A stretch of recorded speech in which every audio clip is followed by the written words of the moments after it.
अस्सलाम वालेकुम रहमतुल्लाह। शहीर सियालवी आपसे मुखातिब हूँ। आप लोगों के सामने पिछले 3-4 दिनों से एक पेपर का स्क्रीनशॉट गर्दिश कर रहा है सिंध यूनिवर्सिटी का, जिसमें एक कैरेक्टरलेस आदमी मिर्ज़ा कादियानी का नाम एक MCQ में लिखा हुआ था, जिस पे मुसलमानों के जज्बात काफ़ी मजरूह हुए, लेकिन किसी ने प्रैक्टिकली कोई स्टेप नहीं लिया इसके सोल्यूशन के लिए।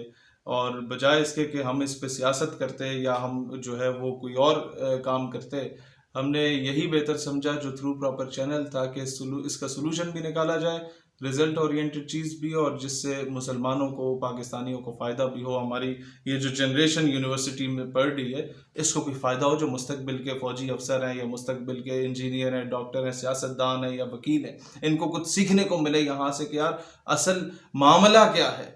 क्योंकि हमारे निसाब में तो ख़त्म नबूवत जो है ये निसाब का हिस्सा रखा ही नहीं गया, बहुत ही मुख्तसर सा करके रखा जाता है आधे पेज तक। तो हमने अपने स्टेट यूथ पार्लियामेंट के जो सिंध के जिम्मेदारान थे, बल्कि तमाम ज़िलाई ओहदेदारान जो थे उनको भेजा, सिंध यूनिवर्सिटी के जो स्टूडेंट्स थे हमारे, उनको भेजा, और जाके उनकी वाइस चांसलर से आज काफ़ी तफसीली मुलाकात हुई। और वहाँ पर 3-4 मुतालबात रखे गए और सारे एक्सेप्ट हुए। पहला ये था कि जी तहकीकाती कमेटी 3 रोज़ के अंदर अंदर अपना नतीजा सामने दे कि कौन लोग इन्वॉल्व थे, ये जाने में हुआ, अनजाने में हुआ, कोई डायरेक्टली इनडायरेक्टली इन्वॉल्व था, उसको देखें, और जो मुजरिम बीच में है उसको करार वाकई सज़ा दी जाए। नंबर 1 ये अप्रूव हुआ मुतालबा हमारा। दूसरा ये हुआ कि जनाब यूनिवर्सिटी की जो एडमिनिस्ट्रेशन है वो जो मुसलमानों के जज्बात मजरूह हैं उस पर एलानिया तौर पे माफ़ी मांगेगी वीडियो मैसेज के। अच्छा, तीसरा ये कि क्योंकि ये बेसिक शऊर लोगों को दिया ही नहीं गया आज तक, लिहाजा आज ये भी तय किया गया कि सिंध यूनिवर्सिटी में 3 रोज़ा शऊर ख़त्म नबूवत सल्लल्लाहु ताला अलैहि वसल्लम के नाम से कोर्स करवाया जाएगा तमाम स्टूडेंट्स को, और उसमें स्टेट यूथ पार्लियामेंट अपना रोल प्ले करेगी। ऐसे स्कॉलर्स लाएगी जिन्हें दीन दुनिया दोनों का इल्म हो, इंटरनेशनल स्टेचर के स्कॉलर्स हों जिनको सुना जाता हो पूरी दुनिया में, उनको इंट्रोड्यूस कराएंगे यहाँ पर, ताकि नौजवानों के जो आज के दौर के तकाज़ों के मुताबिक जो सवालात ओवरऑल होते हैं, अभी एथिज़म जिस तरीके से आपकी यूनिवर्सिटीज़ के अंदर सराहियत कर रहा है, लादीनियत सराहियत कर रही है, उसका काउंटर नैरेटिव क्या है, ये आज तक किसी मकतब फ़िक्र ने इस पर काम नहीं किया, क्योंकि हम लोग अभी तक एक दूसरे की टांगें खींचने में लगे हुए थे। लिहाजा जो बेसिक कंसर्न है इस वक्त स्टूडेंट्स का, वो और ख़त्म नबूवत की इम्पोर्टेंस के बारे में 3 रोज़ा वहाँ पर वर्कशॉप, एक कोर्स कराया जाएगा जिसमें यूनिवर्सिटी के वाइस चांसलर, प्रोफेसर्स, लेक्चरर्स और स्टूडेंट्स सब मौजूद होंगे। ये बेस है जिस पे हमने आज तक फोकस नहीं किया। हमने मस्जिद में भी तकरीरें की, मदरसों में भी जाके तकरीरें की, लेकिन वो हुब्बुल वतनी का जो एक स्पार्क था और वो जो इस्लाम से मोहब्बत का एक स्पार्क था, वो हम यूनिवर्सिटीज़ और कॉलेजेस में वो शम्मा इन नौजवानों के दिलों में फरोज़ा करने में कहीं ना कहीं नाकाम ज़रूर रहे हैं।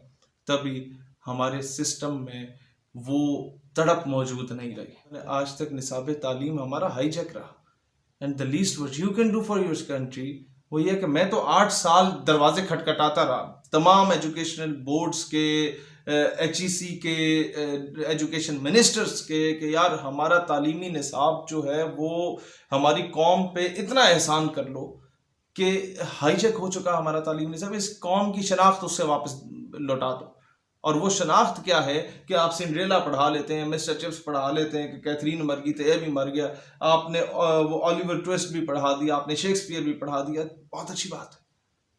मोहम्मद बिन कासिम को भी पढ़ा दो, टीपू सुल्तान को भी पढ़ा दो, नूरुद्दीन जंगी को भी पढ़ा दो, सलाहुद्दीन अयूबी को भी पढ़ा दो, सैयदना खालिद बिन वलीद को भी पढ़ा दो, वाक़िया करबला भी पढ़ा दो। ये चीजें कम से कम उन्हें अपनी हिस्ट्री का पता हो। They should be proud of their history, they should be proud of their religion, they should be proud of their nation as well. लेकिन नहीं,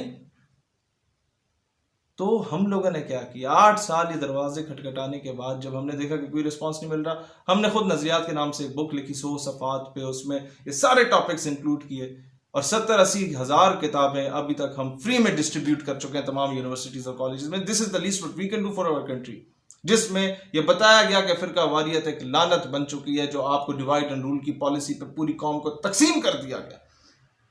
ये लसानियत एक लानत बन चुकी है, जो आपको सिंधी, बलोची, पंजाबी, बंगाली, पठान और फिर ये जनाब महाजिर है तो ये फलाएं, नहीं ये सारे पाकिस्तानी हैं, ये सारे मुसलमान हैं, this is more than enough, इस चीज़ पे हम लोगों ने लिखा और कौम को दोबारा मुनज़्ज़म करने की कोशिश की। तो this is the least what you can do while remaining in your humble capacity.